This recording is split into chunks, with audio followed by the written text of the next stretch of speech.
tuzatsindwa dutsindwe turi seriye tuzatsindwa dutsindwe turi seriye tugaruke turi seriye tugaruke turi seriye tuzakubitwa tugaruke turi seriye ubundi ni kwisana kwa gatandatu kigaragaza amati gahunda ni yayindi tuyikuremo.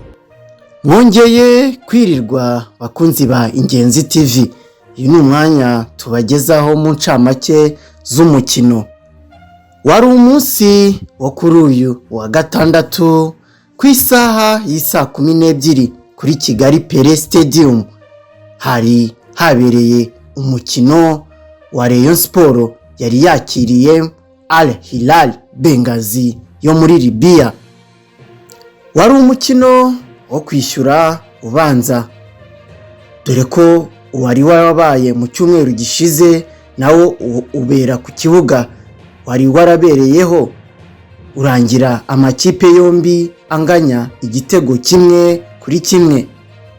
Rayon Sport yasabwaga gutsinda cyangwa ikanganya uyu mukino ubusa ku busa, igahita ikora amateka yo gukatisha itike yerekeza mu matsinda ya CAF Confederation Cup, ibintu yaherukaga gukora mu mwaka wa 2018.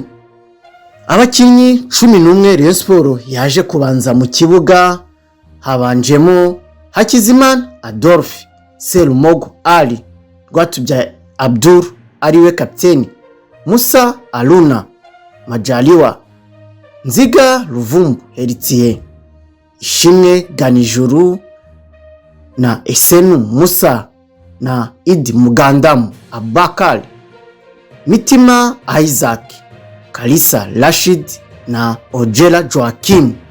Naho abakinnyi 11 ba Al Hilal Benghazi babanje mu kibuga harimo Khaled Ali Musamar Bashir, hakazana El Kamal, Jeff Adres, Osman Ashraf, Faisal Saleh, Kevin Ezen na Ezedin Elman, Ahmed Mohamed, Abdulkader Golab, Ahmed Ramazan na Abdullah Salaman Mustafa.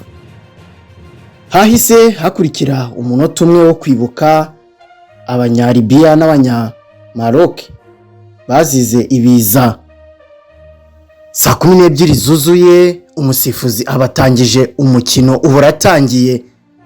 Libya itangira kuvuza urusaku rw'abafana bake bari baje b'abanyaribia baherekeje Al Hilal Benghazi yatangiye yataka, yahise ku munota wa mbere gusa yahise ibona igitego cyatsinzwe na Ezedin Elman ku makosa ya ba myugariro ba Rayon Sport. Igitego kibara cya mbere kirabonetse, abari aho bifata ku munwa barumirwa.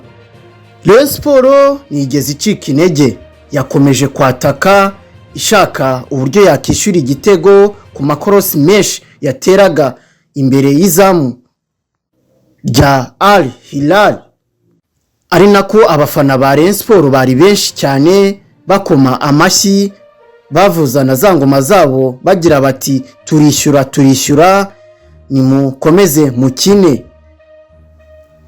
Nkuko muri kubibona ku munota wa 38 Rayon Sport yatsinze igitego cyiza cyane cyari gitsinzwe na Ojela Joachim ku mutwe mwiza yateye umunyezamu, wari umupira yarahawe na Ruvumbu.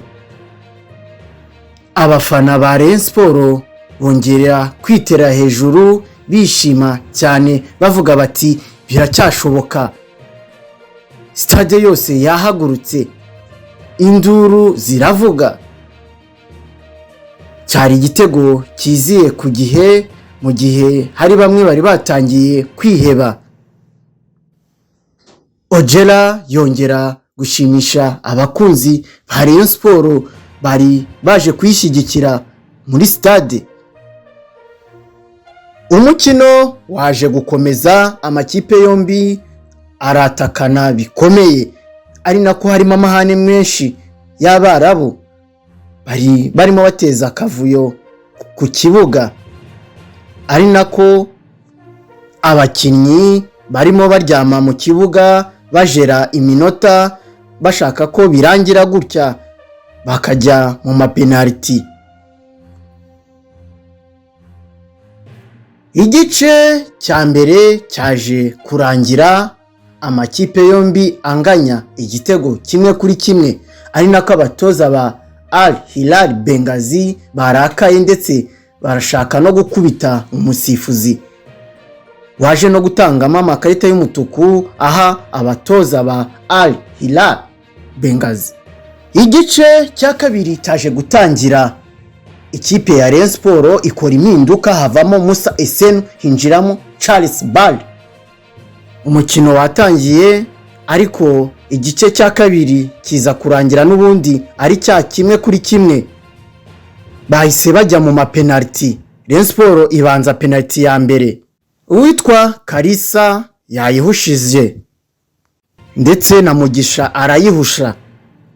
Abakinnyi ba Al Hilal Benghazi bo bazitera neza, ubwo Rayon Sport iba ihushije penaliti ebyiri, Al Hilal yo yinjiza enye. Rayon Sport ibirasezerewe, inzira yo kujya mu matsinda ibibaye irangiriye aho ngaho.